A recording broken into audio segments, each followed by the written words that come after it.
So I'm going to talk about the police brutality, and I'll talk a little bit more about also what happened in May and the role that Palestinians in Israel had in what they're calling it the united or unification of the Intifada that happened.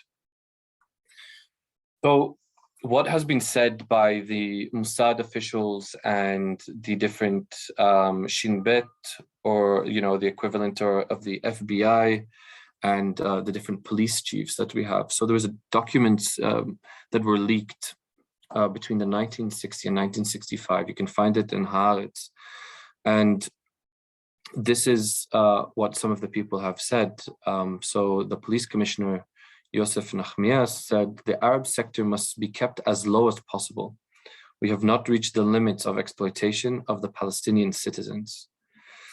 Then you have the Shin Bet director saying educated Arabs constitute a problem.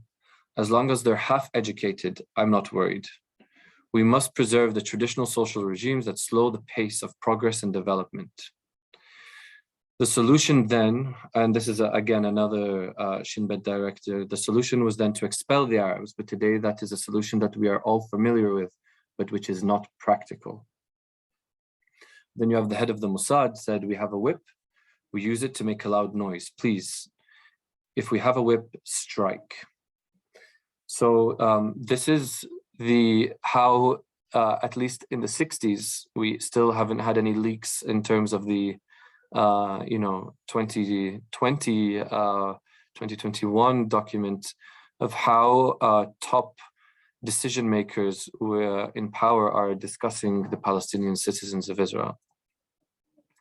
And I think this is an important part that I want to also emphasize, is that the annual budget for 2021-2022 in Israel is allocating, I think it's around 5.8 to 5.9% to develop the Palestinian minority inside the state of Israel, which represents 21% of the population, or 20.9 or something like that.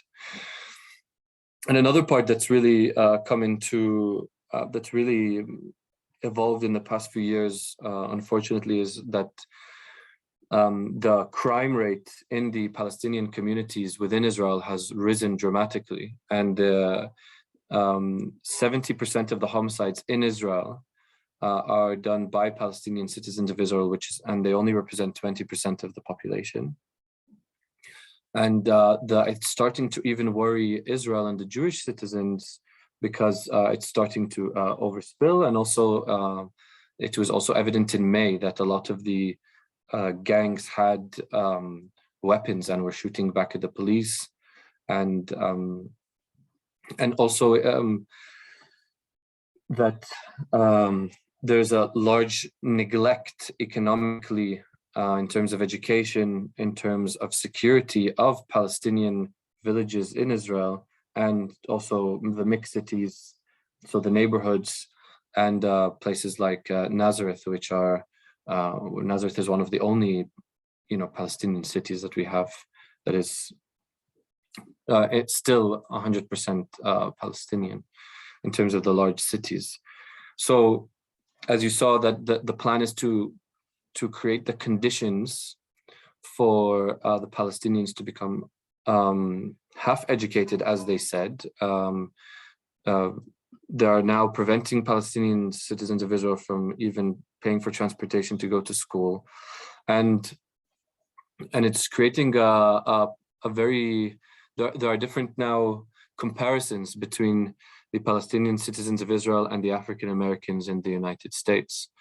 There was this Arabs Lives Matter, but I guess one of the differences between Arabs Lives Matter and Black Lives Matter is that the Palestinian citizens of Israel, the different people in the Knesset, in the government, the civil society, everybody is asking for the police to intervene and to take action and to help reduce the crime, unlike perhaps in the US, where they're asking for the opposite.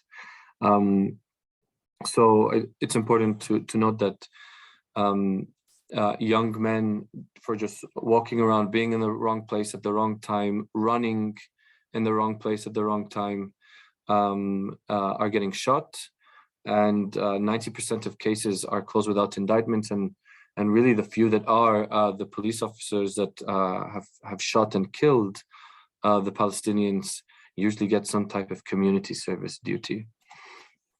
And then in May, what happened almost exactly a year ago, with the beginning of Ramadan and Israel preventing people from expressing their religion and putting security barriers and not allowing people to spend time at Damascus Gate in Jerusalem. And then it eventually, so there were lots of protests against that, which went down to Sheikh Jarrah with the people who are getting ethnically cleansed from their homes. And then what really took everyone by surprise was the role of the young Palestinian citizens of Israel in the protests, in the movement. And you saw protests across the whole country. You saw protests in Nazareth, in Haifa, in Jaffa. You saw in Ramla, in late places that were considered dead politically and in terms of their Palestinian consciousness. And to a large extent, Israel also did not know exactly what to do with that when Palestinians who are citizens of Israel were also joining. So now there are different organizations and right-wing groups that are creating armed militias in the mixed cities. But also these statistics also just reflect some of the discrimination that is presented to Palestinians by the police. So look at the arrests that were made to Palestinian citizens of Israel compared to the Jewish citizens of Israel. Minors arrested and then indictments as well. So this is something that is extremely disturbing, that, for example, as a young man, when I drive the car, if I get into an accident, unfortunately, the first thing that I think of and that I want to understand is, did I get into a car accident or did I get into a problem at the moment with a Jewish citizen or a Palestinian citizen? And if so, if it's a Jewish citizen, you get very nervous when the police arrive due to the background. So these are different organizations that I think are worth really having a look at.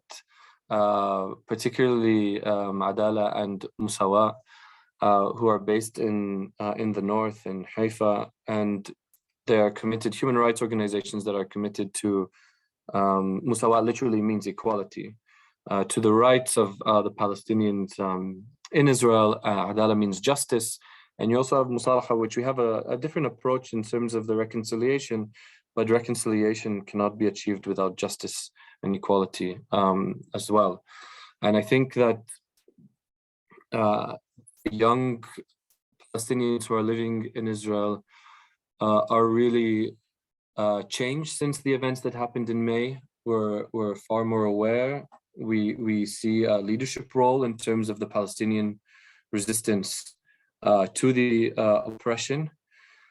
And I cannot imagine myself or any of my friends accepting the position of being inferior to our neighbors, especially when this is our homeland.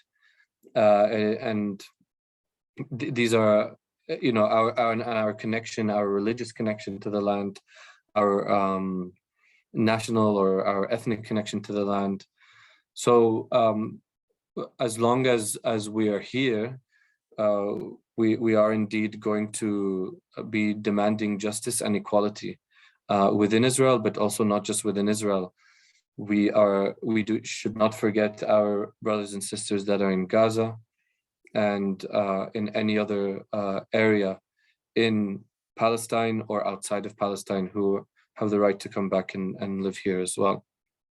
So I guess on that note, I will, I know these are heavy maybe subjects, but maybe with a last note of hope is that there are young people who are going to, you know, who are remaining active. I'm a part of small, but I think significant movements of Palestinians and Palestinian Christians who want to see a change and challenge the status quo and tackle the core issues of settler colonialism and really explore how Palestinians, together with Israeli Jews who oppose the oppression that is seen towards Palestinians, how can we together work together and resist and work towards equality and ending the occupation and dismantling this system that is really suffocating the space and the ability